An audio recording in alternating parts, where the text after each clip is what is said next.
that's just why we are deceiving ourselves with the electoral laws. You can see what is transpiring now. Some senators are coming out to say, oh, this is my position on the matter and all of that. But the Senate collectively failed Nigeria. And as far as I'm concerned, what they are doing, giving INEC the power of discretion, not calling for mandatory transmission, is a force. The collation center is a criminal result changing center. Most of the elections in this country are rigged at the collation center. I said the story yesterday now of how an INEC official was held to ransom in the collation center when Okorocha's election held. So why are we deceiving ourselves? As far as I'm concerned, if they don't reverse this into mandatory transmission, we are as good as having a joke of election that's even going to be worse than 2023 election. See, today have they told us what considered the technical glitch? So these people keep wasting the life of Nigeria. And look at them. See, 4 years now, what have they done? Not with the first budget. You remember how we fought over the first budget, supplementary budget, when they said they wanted to buy plane and everything. Remember how they wanted to buy yachts? The first budget gone. Nothing for the impact people. We couldn't even fix the first budget. Second budget, now we're extending the budget cycle into the following year. We keep saying everybody is praising us. World Bank, IMF is praising. We're running casino economy. It's not affecting the life of the people. So what are we saying we've achieved?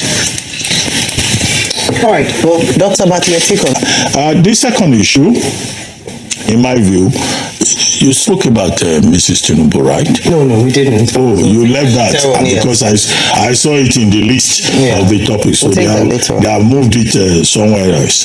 But you talked about Senator Abati and the minority caucus in the National Assembly coming together to say that the National Assembly, the Senate, that is, did not say that they are opposed to electronic transmission.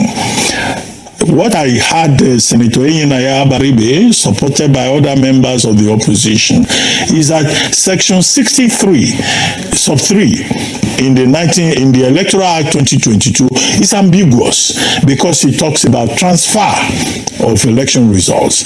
And what the Senate decided was to say, okay, instead of saying transfer, just say electronic transmission. So it's a difference in terms of the word that is used. Now, he said that nobody contradicted him. So I saw him in that video that is circulating, supporting the position of the Senate, of the plenary, and saying basically that what the Senate president said is actually the position of the whole of plenary after they had set up this committee on electoral matters, the 7-man ad hoc committee and the executive committee, and that, in other words, there is the whole of the Senate is in one mind.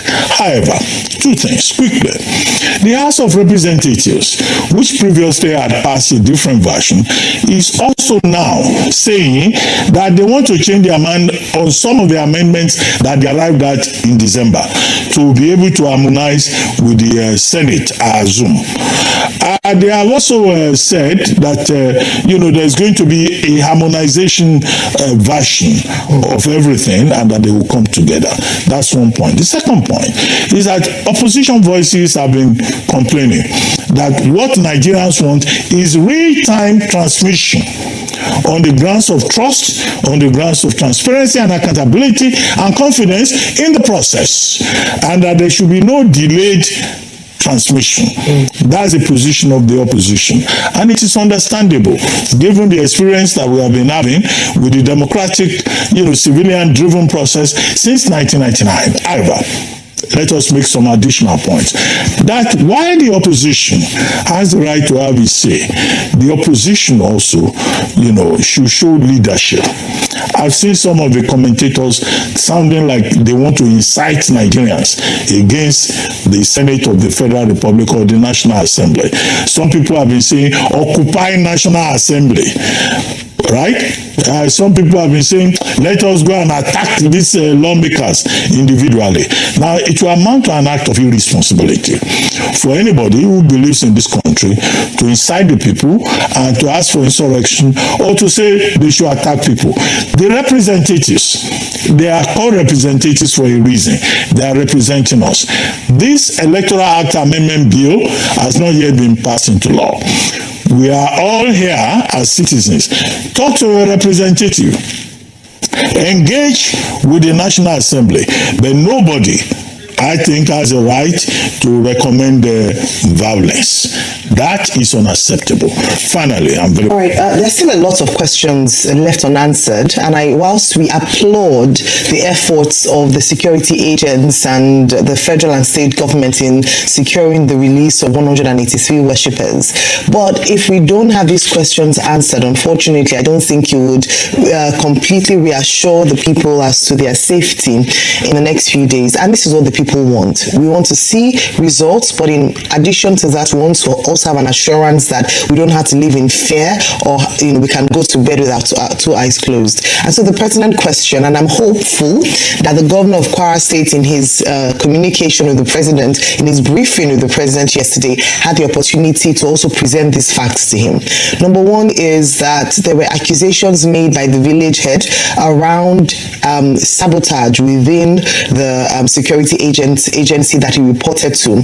There was betrayal of trust in that regard. There was, complicity amongst one or more of the security agents. And who are these people? They must be identified. They must be brought to book if we're to sanitize, the security outfits, and also ensure that we will not have a repeat of that. Beyond that, already we mentioned, we still will continue to ask the question: who gave the order? Who gave the order to the soldiers in Kebbi State to withdraw just before the terrorists attacked? We will not stop asking these questions, because on one hand we celebrate the non-violent. I mean, this is another type that we should now put in literature, another type of release of captives, or release of kidnapped victims from criminals, whereby they are released without any force, without any arrest, just released. And so the question would then be that, okay, who are these people behind the kidnappings? Why has nothing been done yet? So we welcome that, but we continue to push. We continue to ask these questions so that Nigerians can feel safe, knowing that we don't have to, be afraid of when the next time these people will strike. But applauding the president on his directive to establish Operation Savannah, I believe it's Savannah Shield, and it's gone into operation. We heard the governor of Kwara State talk about how they've put boots on ground in Kwara State, particularly in Kayama local government area and surrounding environs, to protect the people of Kwara State. That is some form of assurance. Now, moving on to the Iva Valley story, it's a significant one. Already the context has been given on this table, but I think it's important to mention that, unfortunately, even though it was perpetrated by colonialists, unfortunately, there are still some similar